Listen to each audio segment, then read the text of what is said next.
The banking system controls money. No government can issue money anymore because there are no printing press for money anymore. It's all electronic. So the banking system controls all the money in the world, not governments. And Israel controls the banking system. The Jews control the banking system.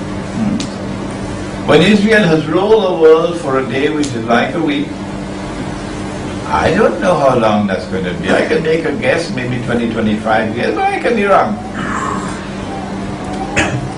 At the end of that will come a man, about whom we began, who will stand up in Israel and declare, I am the Messiah. You and I will recognize him. This is Dajjal. This is Dajjal. The Jews and the Christians who are Zionists will not recognize him. They say, this is the Messiah. Okay? So they'll be deceived. But what about the fellows playing football out there? They will join. They don't get it. They say, no, he's not Dajjal. Yes. We will say he is Dajjal. And they will say, no, he's not Dajjal. Why? Because they believe in football. Because the Prophet said that Dajjal will ride on a donkey. And the donkey will travel as fast as the clouds. It will be a flying donkey. And the donkey will travel, the donkey will have wings stretched out wide. And the donkey will travel as fast as the clouds. Okay? So those who are playing football are going to be waiting for a flying donkey. And unless and until they see the flying donkey, they will say, he is not Dajjal. We use a different methodology. We recognize this as religious symbolism. And we recognize the flying donkey to be the aircraft. Okay? The Prophet said that Dajjal will step into the ocean and the water will reach him up to his knee. So the fellows playing football are going to ask this fellow to step in the ocean. And let's see how far the water is going to reach you. Okay? In order for the water to reach him up to his knee, this man has to be, 1 mile tall. Huh? No human being is 1 mile tall. We say, no, this is religious symbolism. This symbolizes the technology with which he is able to go down to the bottom of the ocean and pick up things as though the water is reaching him to his knee. The fellows playing football will say, the Prophet said that Dajjal will be jumping between the heavens and the earth. So they say, come on, let's see you jump. And we say, no, this is religious symbolism. Jumping between the heavens and the earth symbolizes the technology for travel in space. The shuttle, for example, going up and down. But now let's take the one who takes the cake. And we then. The Prophet said that Dajjal sees with his left eye. He is blind in the right eye. It looks like a bulging grape. But your Lord is not one eye. Between his eyes, on his forehead, is written the word kafir. And every mu'min will be able to read kafir. Whether that mu'min is katib or ghayru katib, whether he is literate or illiterate, he still be able to read.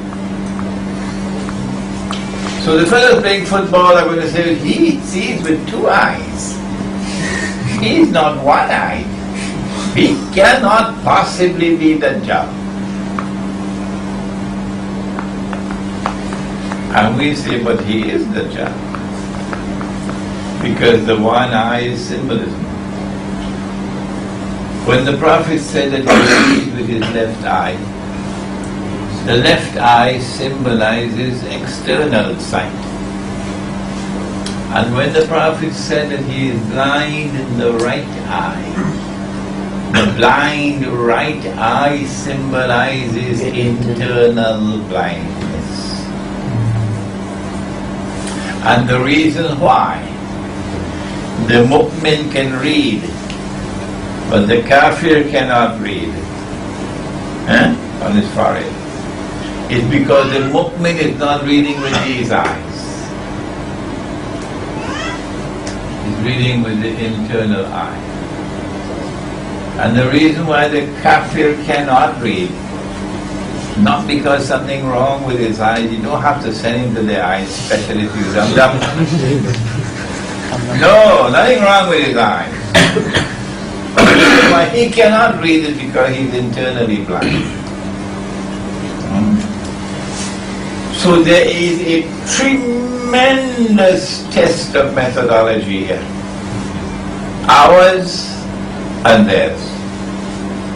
I call that the flying donkey methodology. The flying donkey. Because they insist on a literal interpretation of every hadith. Okay? Today, they are usually the Salafi. And I have, alhamdulillah, students of mine who are Salafi. And I have students of mine who are Sufi. And they're both my students. Because I'm able to embrace them all in one Jama'ah. That methodology cannot crack open the subject of Dajjal. Not at all. When Dajjal declares that he is the Messiah, at that time Allah will cause Imam al-Mahdi to emerge. At that time he will attack the Imam. At that time Nabi Isa alayhi salam will return. At that time Nabi Isa alayhi salam will kill Dajjal. And when he is killed, he passes into non-existence. Yeah. Because he does not have to be raised for judgment, to be judged by Allah and to be rewarded or punished. No. Because he was created for this mission. And when that mission is completed, he passes into non-existence. So he is not a human being. But he will appear in the form of a human being. Fellas playing football can't understand that. They cannot understand, they will not accept that. After Dajjal has been destroyed, killed, at that time a Muslim army will then liberate the Holy Land, and the truth will triumph in the Holy Land, and history will end with the triumph of truth over falsehood, and justice over oppression and tyranny. This has been a brief introduction to Dajjal.